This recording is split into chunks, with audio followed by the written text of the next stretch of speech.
খুব বেশি যে প্রশ্নটি করা হয়েছে সেটি হচ্ছে জানতে চাওয়া হয়েছে 7 ভাগে কুরবানি করা যাবে কিনা। এই ধরনের প্রশ্ন কিন্তু আমরা আগে শুনতাম না।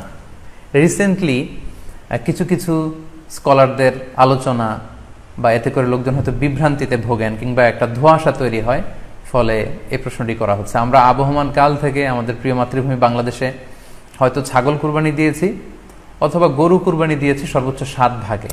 সো এটা আমাদের সবার কাছে জানা ছিল, এ নিয়ে আগে সংশয় ছিল না। ইদানিংকালে অনেকের মধ্যে এই বিষয়ে সংশয় জেগেছে। কেউ কেউ বলে থাকেন যে ভাগে যদি কুরবানি দেওয়া হয় 7 জনে মিলে, গরুতে বা মহিষে বা উটে, এই ভাগে কুরবানি হবে না, এটা অনেকে বলে থাকেন। এই কথাটি আসলে ঠিক নয়।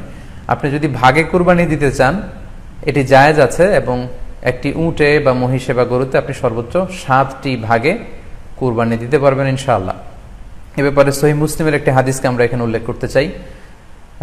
সাইয়েদনা জাবের রাদিয়াল্লাহু তাআলা আনহু থেকে বর্ণিত, তিনি বলেন, ক্বালা হাজাজনা মা রাসূলিল্লাহি সাল্লাল্লাহু আলাইহি ওয়াসাল্লাম, আমরা আল্লাহ রাসূল সাল্লাল্লাহু আলাইহি ওয়াসাল্লামের সাথে হজ করেছি। ফানাহারনাল বাঈরা আন সাবআ, সেখানে আমরা উট কুরবানি দিয়েছি 7 জনের পক্ষ থেকে। ওয়াল বাকারাতা আন সাবআ, আর আমরা সেখানে গরু কুরবানি দিয়েছি 7 জনের পক্ষ থেকে। খুব সুস্পষ্ট, একটি উটে ওনারা 7 জন অংশগ্রহণ করতেন, একটি গরুতে 7 জন অংশগ্রহণ করতেন।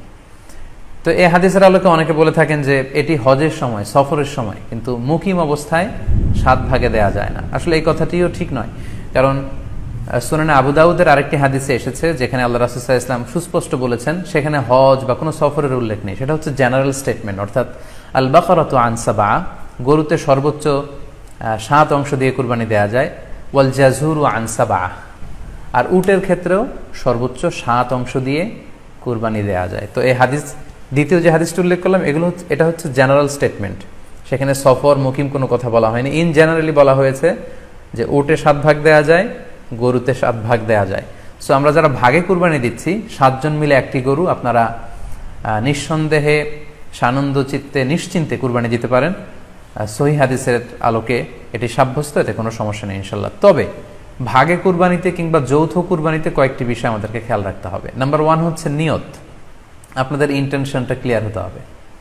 প্রত্যেকেরই যাতে একই ইন্টেনশন থাকে, সবারই যাতে ইন্টেনশন থাকে যে শুধুমাত্র আল্লাহ তাআলার সন্তুষ্টির জন্য আমরা এই কুরবানি দিচ্ছি। এখানে কয়েকজনের যদি ইন্টেনশন থাকে যে আল্লাহর সন্তুষ্টি, অন্যজনের যদি নিয়তে ঝামেলা থাকে, তাহলে কিন্তু কুরবানিটা প্রশ্নবিদ্ধ হয়ে যাচ্ছে। কারণ ইন্নামাল আমালু বিন্নিয়াত, ইয়ানি ইন্নামা সাওয়াবুল আমালি বিন্নিয়াত, সমস্ত কাজের প্রতিদান দেয়া হবে আপনার ইন্টেনশন বা নিয়তের উপর ভিত্তি করে। সো এজন্য যারা খুব বেশি মুখলেস, খুব বেশি মুত্তাকি, তারা অনেক সময় যৌথ কুরবানি দিতে চান না। তাদের সামর্থ্য না থাকলে ছোট একটা ছাগল দিয়ে তারা একাকী কুরবানি দিতে চান। The safe, he want to be in the safer side. কারণ যৌথ কুরবানি দিতে দিতে যে কার মনে কি চিন্তা, কার মনে কি নিয়ত, আমরা কিন্তু কিছু জানি না। সো যদি যৌথ কুরবানি দেন, কুরবানির আগে সবাইকে এটা কনসার্ন করে দেওয়া, রিমাইন্ডার দেওয়া যে ভাই আমাদের কুরবানিটা হবে শুধুমাত্র কেবলমাত্র আল্লাহ তাআলার সন্তুষ্টির জন্য, অন্য কোনো নিয়ত যেন না থাকে, তাহলে কিন্তু আমাদের কুরবানি বরবাদ হয়ে যাবে। এটা হচ্ছে প্রথম কনসার্ন। 2 নম্বর কনসার্ন হচ্ছে হালাল উপার্জন দিয়ে কুরবানি হতে হবে। যৌথ কুরবানিতে কেউ কেউ যদি এমন থাকে যাদের উপার্জন হালাল না, সেই কুরবানি কিন্তু আল্লাহ তাআলার দরবারে কবুল হবে না। সো এটা খুব গুরুত্বপূর্ণ একটা বিষয়। আরেকটা হচ্ছে লৌকিকতা। লৌকিকতা যদি থাকে তাহলেও কুরবানি কবুল হবে না। যৌথ কুরবানিতে কারো যদি এটা থাকে যে আমার গরুটা সবচেয়ে বড়, আমাদের গরুটা এলাকার সবচেয়ে বড় গরু, এবং সবাইকে বলে বেড়াচ্ছে যে এইবারের গরুটা সবচেয়ে বড় হয়েছে, আমার চেয়ে বড় গরু কেউ দিতে পারে না এই এলাকায়। তো এই জাতীয় যদি লৌকিকতা প্রবণতা কারোর মধ্যে থাকে, তাহলেও কিন্তু তার কুরবানি কবুল হবে না। সো যৌথ কুরবানি যদি আপনারা দিতে চান, এই বিষয়গুলো আমাদেরকে খেয়াল রাখতে হবে।